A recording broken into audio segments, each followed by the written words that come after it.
Assalamu alaikum students, how are you? I hope that all of you are fine. Today in this video we are going to discuss blasphemy law, Kanun-e Tohin-e Risalat. Before starting this video, let me tell you that this is the domain of scholars. It is a sensitive issue और ये जो domain है ये scholars की domain है, not the general public. आम आवाम को कोई भी हक नहीं है कि वो किसी के बारे में कोई फ़ैसला करे. हाँ ये है कि रिपोर्ट कर सकती है जनरल पब्लिक, लेकिन आगे जो भी है वो लॉ का या जो गवर्नमेंट है या स्टेट है उसकी ज़िम्मेदारी है कि किस तरह से उस चीज़ को वो है पनिश करना है. जिस बंदे ने या जिसने भी ब्लास्फेमी जो है वो कमिट की है उसको क्या सज़ा देनी है, ये स्टेट की रिस्पॉन्सिबिलिटी है. ब्लास्फेमी लॉ के ऊपर जो बुक्स हैं अरबिक के अंदर, वो मैं आपको सबसे पहले बता दूं. अरबिक बुक है अल-सारम अल-मसलूल अला शातिम रसूल, इमाम इब्न तैमिया ने लिखी है. उसके बाद एक अदर जो बुक है ऑन ब्लास्फेमी लॉ वो है किताबुल शिफा बेतारीफ़ हकूक़ुल मुस्तफ़ा, फ़ाज़ी अयाज़ उंदलसी ने इस बुक को लिखा है. एक और बुक है अल-सैफ़ुल मसलूल अला शातिमिर रसूल, इमाम तक़ीउद्दीन सुब्की ने इसको लिखा है.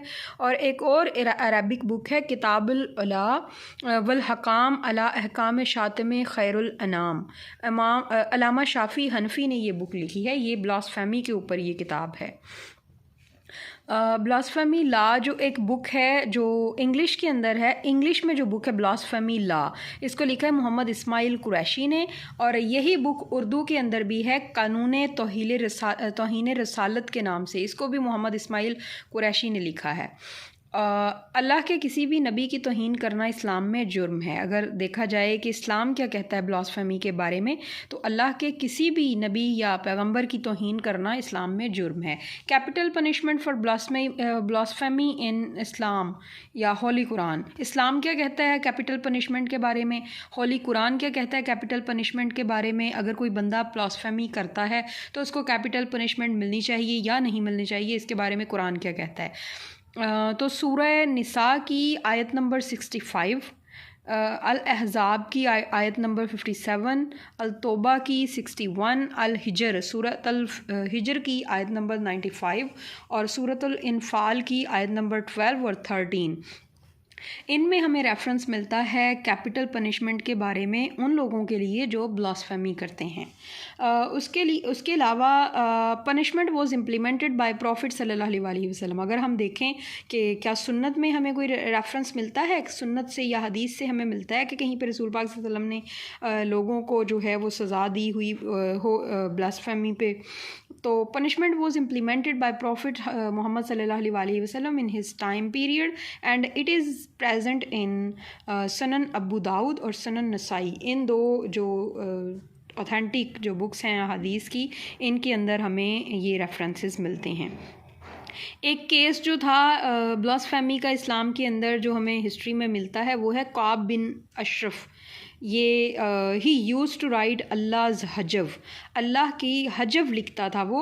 पोइट्री के अंदर अगर हम देखें नात, तो नात से मुराद है रसूल पाक सल्लल्लाहु अलैहि वसल्लम की तारीफ़ करना. ऐसी नज़म या ऐसी पोइट्री जिसके अंदर रसूल पाक सल्लल्लाहु अलैहि वसल्लम की तारीफ़ की जाती है उसको हम नात बोलते हैं. और हमद ऐसी नज़म या ऐसी पोइट्री होती है जिसमें अल्लाह ताला की तारीफ़ की जाती है. लेकिन हजव ऐसी पोइट्री को बोलते हैं जिसमें अल्लाह ताला की जो है वो हद तक की जाती है, या इस तरह के डिसग्रेस फुल जो वर्ड्स हैं वो यूज़ किए जाते हैं अल्लाह के लिए. तो ऐसी पोइट्री को हजव कहते हैं. पोइट्री फॉर एनीवन्स डिसग्रेस, किसी को डिसग्रेस करने के लिए जो पोइट्री होती है वो हजव होती है.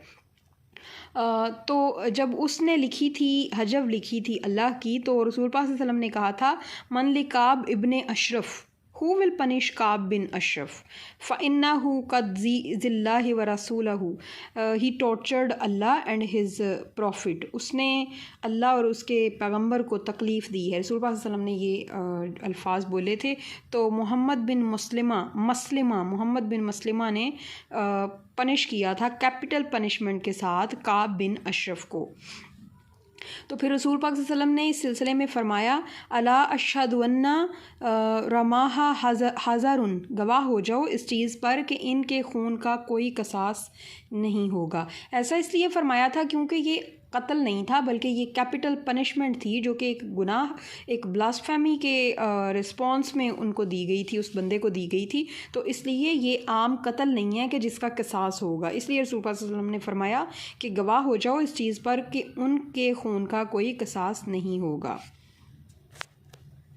उसके बाद जो एक इम्पॉर्टेंट चीज़ है कि it is a state and judicial matter to give capital punishment. अब मौजूदा हालात के अंदर या प्रेजेंट टाइम में अगर कोई बंदा ब्लास्फेमी करता है तो जनरल पब्लिक को कोई भी राइट नहीं है कि वो कैपिटल पनिशमेंट दे, बल्कि ये अदालत का या ये स्टेट की रिस्पॉन्सिबिलिटी है। उसके अलावा अगर इस्लाम में हम देखें तो हमें एक लौंडी, एक कनीज़ का मामला मिलता है, उसे भी कैपिटल पनिशमेंट दी गई थी क्योंकि उसने भी जो है वो ब्लास्फेमी किया था, यानी तौहीन रसालत या तौहीन मज़हब की मरतकिब हुई थी, तो उसको भी कैपिटल पनिशमेंट मिली थी। To report or FIR in police station is the duty of general public, but to give capital punishment is the duty of the state. अगर कोई आवाम या जनरल पब्लिक कहीं पे देखती है कि किसी ने तौहीन रसालत या तौहीन मज़हब का कोई अमल किया है, तो ये उनकी ज़िम्मेदारी है कि वो पुलिस स्टेशन में जाकर उस चीज़ को रिपोर्ट करें या FIR करें, लेकिन उस चीज़ पे सज़ा देना जो है ये गवर्नमेंट की ज़िम्मेदारी है। अगर हम देखें कि सब कॉन्टिनेंट के अंदर कौन से लॉज हैं ब्लास्फेमी को लेकर, तो सबसे पहले एक केस था राजपाल का। राजपाल ने एक बुक लिखी थी, ब्लास्फेमस बुक, जिसके अंदर उसने तौहीन रसालत या तौहीन मज़हब की थी।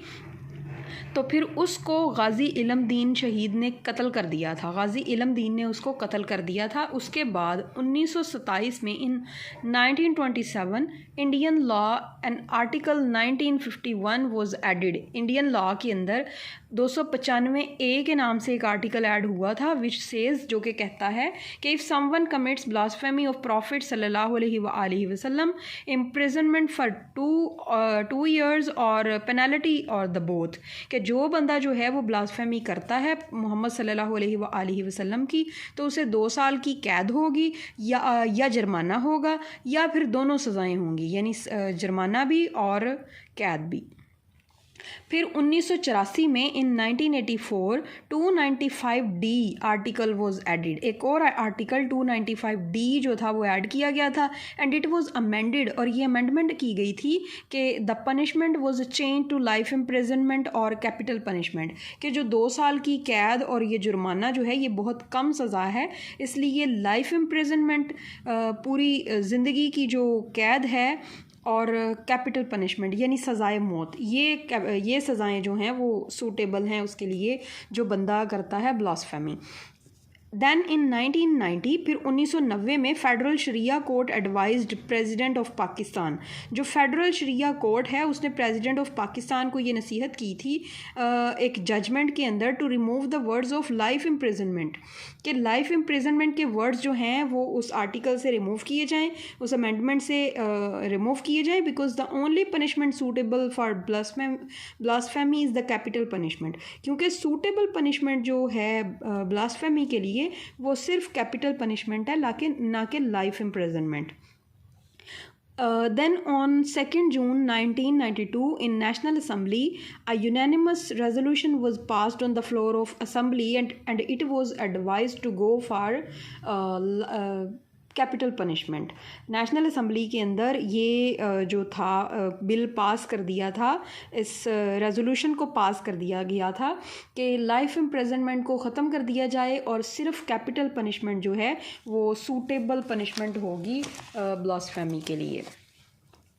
ऑन द 8th July 1992, 8 जुलाई 1992 को senate approved this amendment. Senate ने इस अमेंडमेंट को अप्रूव किया क्योंकि उसे करना ही पड़ना था। बिल में उन्होंने ये भी शर्त रखी थी कि अगर सेनेट इसको अप्रूव नहीं करेगी या प्रेसिडेंट इसको साइन नहीं करेगा तो फिर ये ऑटोमेटिकली ये जो है वो इन्फोर्स हो जाएगा ये बिल या ये रेजोल्यूशन। तो इसलिए ये इसको उन्होंने अप्रूव कर दिया था और फिर ये एक्शन में आ गई थी। It is called 295C। इसको 295C कहा जाता है। When FIR is launched by general public, जब कोई पब्लिक जो है वो एक FIR लॉन्च करती है तो एक ट्रायल होता है। ये एक प्रोसेस है लॉ का कि कोई भी बंदा जो है वो किसी पे एक्यूज़ करता है किसी को, तो फिर एक ट्रायल होता है। And if there is any doubt, और अगर कोई डाउट होता है, the benefit of doubt is to accused.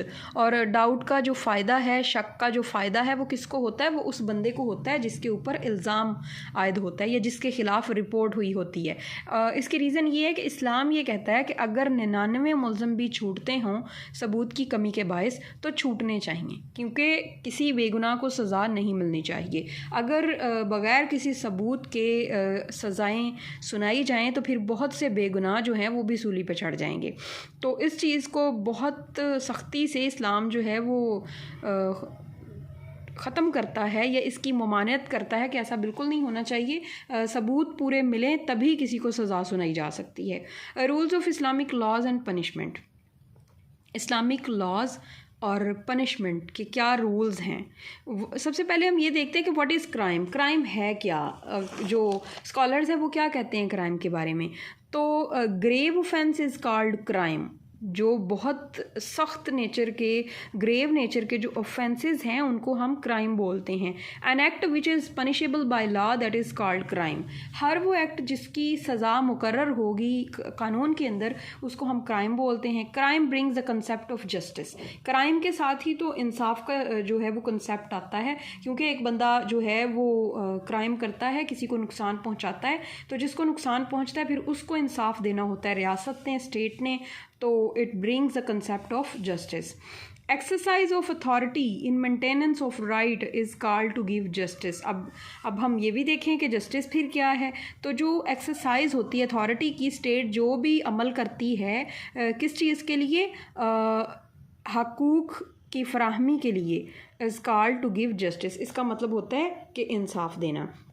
Famous Muslim scholar जो है अबू अल हसन अल मावर्दी, वो क्या कहते हैं इसके बारे में? अल हुक्म अल सुल्तानिया उनकी एक बहुत मशहूर किताब है। अबू अल हसन अल मावर्दी को अगर आपने पढ़ा हो तो उनकी किताब है अल हुक्म अल सुल्तानिया। उसके अंदर वो कहते हैं वो शरई ममनुआत जिन पर अल्लाह ताला ने हद या ताज़ीर की सज़ा सुनाकर नापसंदीदगी का इजहार किया हो उसे जुर्म कहते हैं।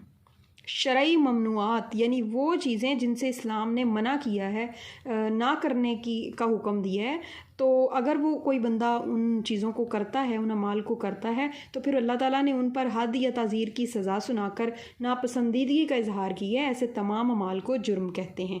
अगर इसको हम इंग्लिश में देखें, क्योंकि बहुत से स्टूडेंट्स जो हैं वो इंग्लिश में पेपर अटैम्प्ट करते हैं, तो दोज लीगल रिलीजियस प्रोहिबिशंस, वो रिलीजियस प्रोहिबिशंस या वो शरई ममनुआत on which Allah has shown his disliking, जिस पर अल्लाह ने अपनी नापसंदीदगी का इजहार किया है थ्रू पनिशमेंट ऑफ ताज़ीर एंड हद या ताज़ीर की सज़ा सुनाकर। अब हम देखते हैं कि what are the kinds of crime. Crime की कौन सी इकसाम हैं in the perspective of Islam. अगर हम देखें तो क्राइम्स ऑफ हदूद के क्राइम्स हैं, क्राइम्स ऑफ कसास एंड दियत और कसास के क्राइम हैं, क्राइम्स ऑफ ताज़ीर।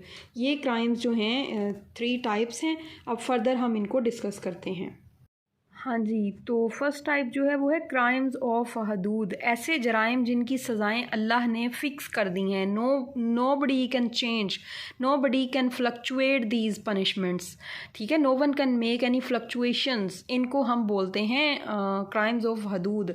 तो इन क्राइम्स के अंदर कौन से क्राइम्स हैं? एडल्ट्री, ज़िना जिसको बोलते हैं, स्लेंडर, कज़फ़, ड्रंकनेस, शराब नोशी जो है, थेफ्ट, हराबा जिसको हम डाका ज़नी बोलते हैं, हाईवे रॉबरी हम इसको इंग्लिश में बोलते हैं, और अपोस्टेसी, अर्तदाद, जो भी कोई जो है वो इस्लाम कबूल करके उससे मुंह मोड़ लेता है या मुकर जाता है, तो इसको हम बोलते हैं अपोस्टेसी। ये सारी जो क्राइम्स हैं, ये इन पे अल्लाह ताला ने स्ट्रिक्ट पनिशमेंट्स जो हैं वो फ़िक्स कर दी हैं। Nobody can change these punishments. उसके बाद है दियत और कसास की क्राइम, टू कट और destroy the body organs, murder और इंजरीज़, ये जो क्राइम्स हैं ये दियत और कसास के जो हैं वो क्राइम्स हैं। उसके बाद हैं क्राइम्स ऑफ ताज़ीर, जिनमें इस्लाम ने कोई सज़ा मुकर्रर नहीं की। On the disposal of courts and जजेस, ये जो सज़ाएं हैं ये अब बेस करती हैं कोर्ट्स और जजेस के जो डिसीजंस हैं उन पर। वो देखेंगे सिचुएशंस की जो सेवेरिटी है, जो सरकमस्टांसिस हैं, उनको देखते हुए वो ख़ुद ही सज़ाएं जो हैं वो मुकर्रर करेंगे। उसके बाद जी evidence is very important in Islam. इस्लाम में सबूत की बड़ी अहमियत है। There are 2 parties in any case, हर केस के अंदर 2 पार्टीज़ होती हैं, प्लांटिफ जिसको मुदई बोलते हैं और डिफेंडेंट जो कि मुदा अलैह। ये 2 पार्टीज़ होती हैं किसी भी क्राइम के अंदर। एक बंदा वो होता है जो रिपोर्ट करता है और दूसरा वो होता है जिसके ख़िलाफ़ जो है वो रिपोर्ट किया जाता है। Burden of proof is on plaintiff, क्योंकि प्लांटिफ जो है, जो मुदई है, वो डिफेंडेंट के ख़िलाफ़ कोई भी जो केस है वो रिपोर्ट करता है या एफआईआर करता है, तो फिर उसी पे ये ड्यूटी होती है कि वो ख़ुद ही उसके ख़िलाफ़ सबूत ढूंढ कर लाए, वरना हर बंदा जो है वो किसी पे जिस पे चाहे वो इल्ज़ाम लगाएगा। उसके बाद है जी क्वालिफ़िकेशन ऑफ जजेस। तो सबसे पहले तो एकेडमिक एक्सेलेंस, एकेडमिकली एक्सीलेंट होना चाहिए किसी जज को, यानी उसको अपने जो उसकी फ़ील्ड है उसको डीप नॉलेज होनी चाहिए, डीप अंडरस्टैंडिंग होनी चाहिए उसके पास, और उसे हर तरह का नॉलेज होना चाहिए अपनी फ़ील्ड से रिलेटेड। उसके बाद जो सेकंड है वो है इंटेग्रिटी एंड इम्पार्शियलिटी। इंटेग्रिटी, उसका वक़ार या उसकी गैर जानिबदारी जो है वो बहुत ही इम्पॉर्टेंट है। उसको किस बायस होके नहीं चलना चाहिए, बल्कि उसको इम्पार्शियल होके चलना पड़ता है। उसके बाद है जी सूटेबिलिटी ऑफ करेक्टर, उसका करेक्टर शुड बी साउंड, ठीक है। उसके बाद हज़रत उमर्स लेटर्स टू जुडिशरी, अगर हम इस्लाम में देखें कि हमें कोई गाइडेंस मिले तो हज़रत उमर ने जो जुडिशरी के नाम ख़त लिखे थे, अबू मूसा अशरी, ठीक है, ये बसरा के गवर्नर थे या वहाँ के वो जज थे, तो उनको इन्होंने ख़त लिखा था। अबू उबैदा बिन जराह को इन्होंने ख़त लिखा था, काजी शरीक को लिखा था ख़त। तो इन ख़तूत के अंदर जो उन्होंने हिदायत की हैं उन जजेस को, उससे हमें पता चलता है कि जजेस को कैसा होना चाहिए। Separation of judiciary from executive is very important, ठीक है। जुडिशरी का सेपरेट होना ज़रूरी है एग्जेक्टिव से। किसी को एक दूसरे के मामलात में इंटरफेरेंस जो है वो बिल्कुल भी काबिल कबूल नहीं है। इस्लाम ने कंसेप्ट दिया था सेपरेशन ऑफ पावर्स का बिटवीन एग्जीक्यूटिव एंड जुडिशरी। उसके बाद एक क्वेश्चन है कि can women become qazi and जज इन इस्लाम, क्या औरतें इस्लाम में जज या काजी बन सकती हैं? ऑफ कोर्स येस, क्योंकि अगर वो इन सारी जो रिक्वायरमेंट्स हैं उनके ऊपर पूरी उतरती हैं, अगर उनके पास एकेडमिक एक्सीलेंस है, मॉरल कैरेक्टर है, साउंड मॉरल कैरेक्टर है और इम्पार्शियल हैं वो, तो दे कैन बिकम जजेस ऑफ कोर्स। उसके बाद स्कॉलर्स क्या कहते हैं इस बारे में? येस, दे कैन बिकम जजेस। इमाम अहमद बिन हम्बल और इमाम शाफ़ी कहते हैं कि औरतें भी जज बन सकती हैं, और इमाम अबू हनीफ़ा कहते हैं कि yes they can become, but in the decisions of हदूद it is better to avoid women because some criminals try to threat और टेरिफाई वुमेन जजेस। कुछ जो क्रिमिनल्स होते हैं वो इतने ख़तरनाक होते हैं कि वो थ्रेट करने की कोशिश करते हैं, टेरिफाई करने की कोशिश करते हैं, तो इस तरह वुमेन जो हैं वो ज़्यादा उनके लिए वल्नरेबल होंगी, ज़्यादा वो उनको नुकसान पहुंचाएंगे। तो इसलिए वुमेन को कोशिश करनी चाहिए कि जो हदूद के क्राइम्स हैं उनके अंदर उनको जज ना बनाया जाए। But in the family matters women are better जजेस, क्योंकि फैमिली मैटर्स को वो ज़्यादा अच्छे से जानती हैं दैन द मेल जजेस, तो they can decide better than male जजेस। Verbal decisions are useless, they must be implemented. जो verbal they must be implemented, क्योंकि वर्बल डिसीजंस जो हैं वो यूज़लेस हैं जब तक उनको अमल में नहीं लाया जाएगा। जो सज़ाएँ काजी ने सुना दी हैं अगर वो वाक़ई ही ना दी जाएं तो फिर इनका कोई फ़ायदा नहीं है। इफ़ अ जज feels that there is something wrong in the decision he must immediately take back and reconsider it because to err is human, क्योंकि इंसान है आखिर जज भी, तो उससे भी गलती हो सकती है। अगर एक जज फील करता है कि उसका जो डिसीजन है उसमें कोई एरर है, कोई मिस्टेक है, तो उसको फ़ौरन से उस अपने डिसीजन को वापस लेना चाहिए और उसमें तब्दीली करनी चाहिए। इंसाफ के हवाले से, जजेस के हवाले से और इस सारे मामले के हवाले से जो कुरान पाक की जो आयात हैं उनको हम पहले डिस्कस कर लेते हैं कि कौन कौन सी हैं, कौन कौन सी सूरत में कौन कौन सी आयत जो है वो इस हवाले से रेफरेंस देती है हमें। तो सूरह नूर की आयत नंबर 2, 4 और 51, ये, फिर सूरह बकरा की 187 और 233 ये आयत जो हैं ये इस चीज़ को के लिए रेफरेंस देती हैं। अल-माइदा की आयत नंबर 42, 44, 45, 47, 48, 50 और 8। सूरतुल अल-इनाम की आयत नंबर 115 और 117। सूरतुल निसा की आयत नंबर 35, 58, 60, 61 और 65 और सूरतुल नहल की आयत नंबर 90। ये सारी जो आयात हैं इनके अंदर हमें इस हवाले से रेफरेंसेस मिल जाएंगे। और सोर्सेज ऑफ जो इस्लामिक लॉ क्या हैं वो हमें पता होना चाहिए। कुरान, सुन्ना, क़यास, इजमा और इज्तिहाद, ये सोर्सेज हैं। अगर कुरान से किसी मसले का हल नहीं मिलता, किसी भी क्राइम या किसी भी मसले की जो डिसीजन करना है जजेस ने, वो सबसे पहले कुरान से रजू करेंगे, फिर सुन्ना, अगर वहाँ से भी नहीं मिलता फिर क़यास, इजमा और इत्तिहाद के रास्ते जो हैं वो अल्लाह ताला ने हमारे लिए छोड़े हैं। उम्मीद है कि वीडियो आपके लिए बहुत यूज़फुल होगी। वीडियो अच्छी लगी तो वीडियो को लाइक कर दें, चैनल पे नए हैं तो चैनल को सब्सक्राइब कर दें। Thanks for watching.